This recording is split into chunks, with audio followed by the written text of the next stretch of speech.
Welcome to the Game of Shows.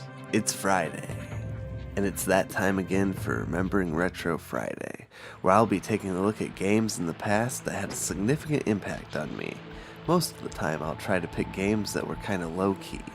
I say how it affected me, what worked, what didn't, but now onto the segment, and looking into Acclaim Studios and T-Side Games' Shadowman.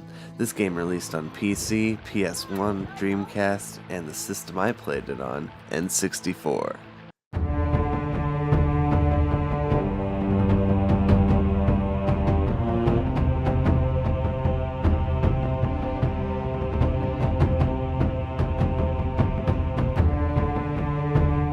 Let me start off by saying, this game is based off of a comic book.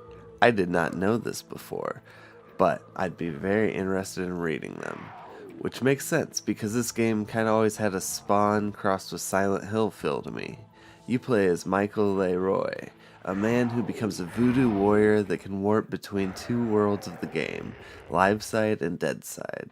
Live Side is basically the real world, and Dead Side is basically the dead world. The game's story is interesting. It felt like the voodoo angle hadn't been played out to death, and I found it extremely interesting. The game starts off in 1888 with a man named Legion telling Jack the Ripper that he can wield ultimate power he desires by sacrificing himself to build an insane asylum that holds other serial killers like himself in Dead Side. Yeah, it's a little out there. The game kind of plays like Tomb Raider, and for the time on N64, the controls were pretty tight.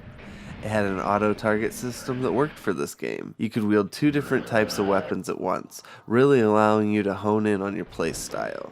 The levels had a really creepy vibe, thanks to the lighting and the shadows in this game.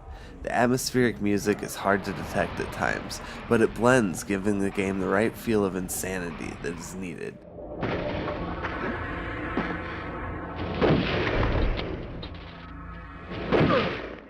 There's plenty of backtracking and puzzle solving, but the backtracking doesn't feel too bad thanks to the clever level design. The boss battles were always entertaining, and the game was difficult without being brutal. I feel like this game was semi-overlooked, at least in crowds that I hung around in. For the time, it was one of the best action-adventure games out there. It had a dark, mature theme, something the N64 especially wasn't known for, and it was one that I remember fondly. This game had a sequel on PS2 that I never got to try and intend to play in the near future. Once again, if you enjoyed the video, please give it a like and subscribe to the channel so you never miss a thing.